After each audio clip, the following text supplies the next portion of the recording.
Le programme d'intégration linguistique scolaire et sociale ainsi que la progression des apprentissages sont indissociables de l'évaluation des apprentissages puisqu'on y retrouve ce qui sera évalué. Deux autres documents indispensables se greffent à ces deux premiers documents, c'est-à-dire le cadre d'évaluation des apprentissages ainsi que les paliers pour l'évaluation du français. Les deux derniers documents reposent sur le contenu du programme et de la progression des apprentissages. Il y a 3 compétences à développer dans le programme, mais comme la compétence à lire et celle à écrire y ont été fusionnées, lorsqu'arrive le moment de les évaluer pour les fins du bulletin, les compétences font l'objet d'une redéfinition, comme on peut le voir dans le cadre d'évaluation des apprentissages afférents à notre programme.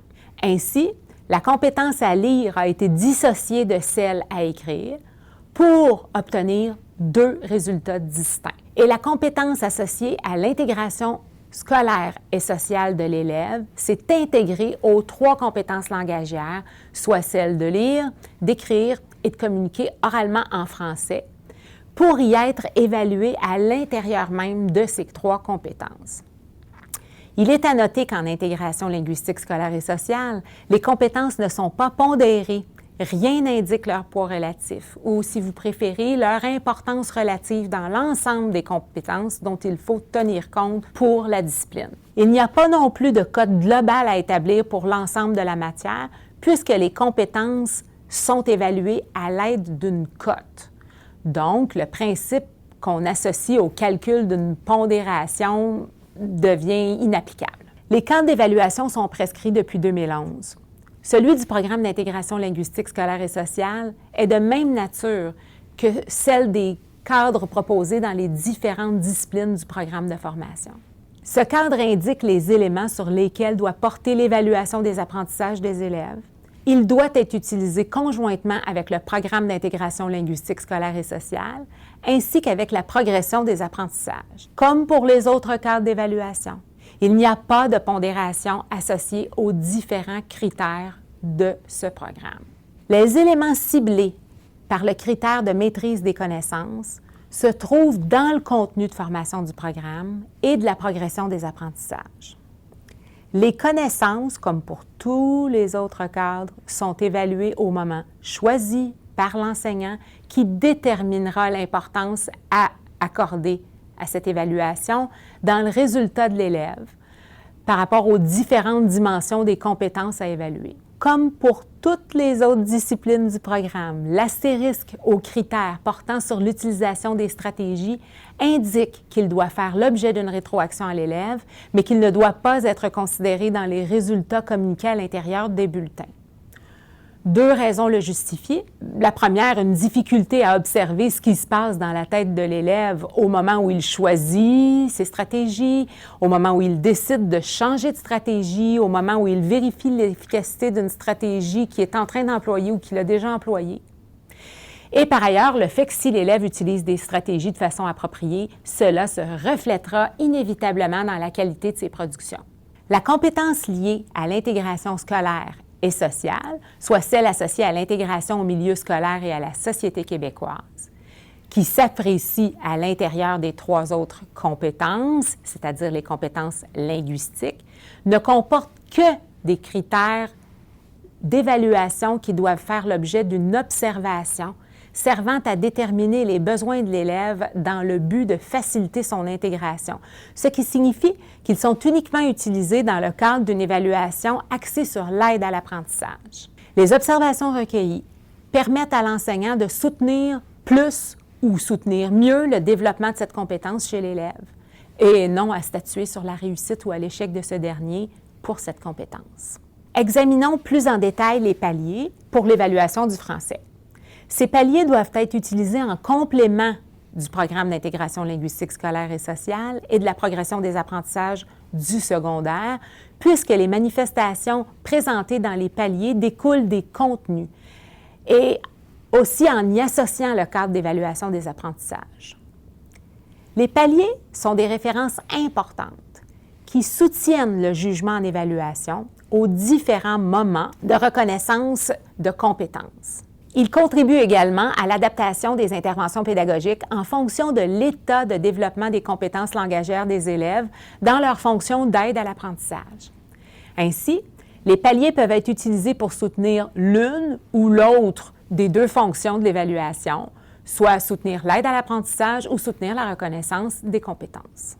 Les paliers établissent des exigences uniformes selon 5 niveaux de développement qui décrivent les compétences de l'élève en français. Lorsque les exigences varient d'une classe à une autre ou d'une école à une autre, il devient plutôt difficile de s'entendre sur le niveau de développement d'une compétence pour un même élève et assez facile de remettre en question le jugement des intervenants précédents.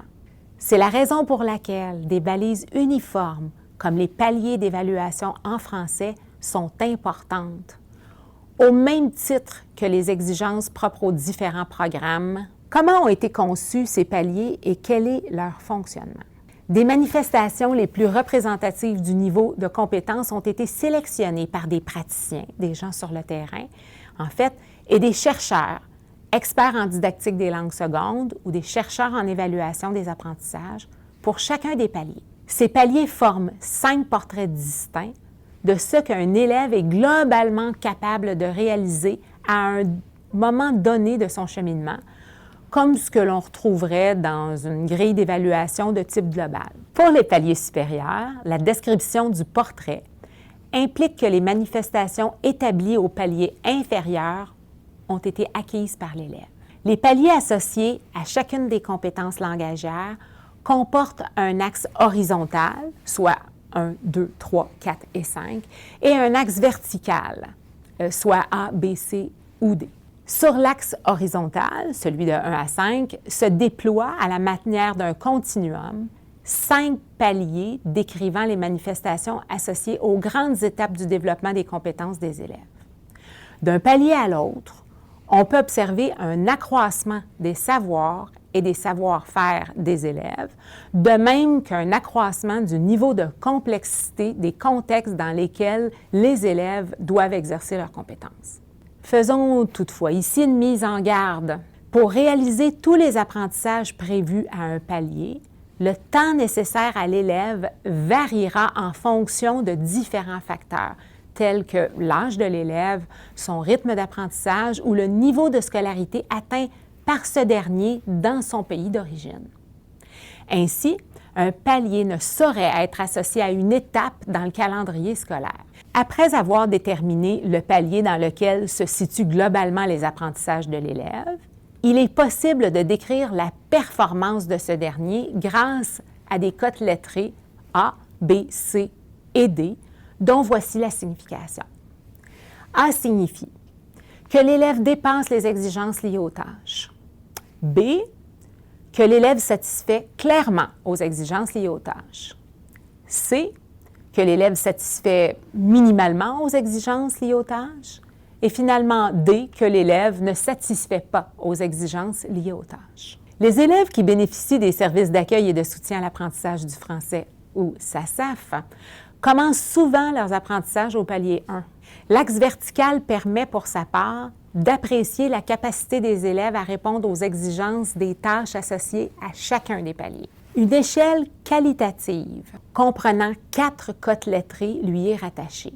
Les cotes A, B et C sont attribuées aux élèves qui satisfont, à divers degrés, aux exigences liées aux tâches du palier. Après avoir situé l'élève dans un des paliers, soit celui qui est le plus représentatif de sa compétence actuelle et des contextes dans lesquels il a développé et exercé cette compétence, il faut ensuite moduler sa performance à l'intérieur même du palier grâce aux cotes lettrées A, B, C ou D. Prudence cependant, lorsque vient le moment de situer l'élève dans un palier, il ne s'agit pas de faire une association, une manifestation observable à la fois, bref, ne pas l'employer comme s'il s'agissait d'une grille d'évaluation de type analytique ou comme une liste exhaustive d'éléments à vérifier ou à cocher, mais plutôt porter un jugement global sur le développement de la compétence à partir de diverses preuves d'apprentissage recueillies auprès de l'élève, c'est-à-dire des observations, des conversations et des productions qu'on juge représentatives de la compétence de l'élève. Voici l'exemple d'un portrait d'un élève qu'on aurait situé au palier 2 dans le développement de sa compétence à communiquer oralement en français dans des situations variées. Comment était l'école dans ton pays? C'était bon. C'était vraiment gentil, toutes les personnes. Je parle à toutes les personnes. Et ici, c'est comment? Et ici, les gens, c'est pas vraiment gentil. Non? Non. Parce qu'il y a des personnes qui n'aiment pas les noirs, je sais pas pourquoi, mais c'est bon, quand même. Et qu'est-ce qui est différent à Montréal par rapport à ton pays? Ici, il y a beaucoup de grandes choses, plus grandes que dans mon pays. Comme quoi, par exemple? Comme les appartements, c'est plus grand, les places où tu peux aller pour acheter les choses pour manger, les pizzeries, toutes les choses comme ça, et les nourritures, spécialement les poutines. En quoi les paliers peuvent-ils soutenir les décisions associées au cheminement scolaire de l'élève?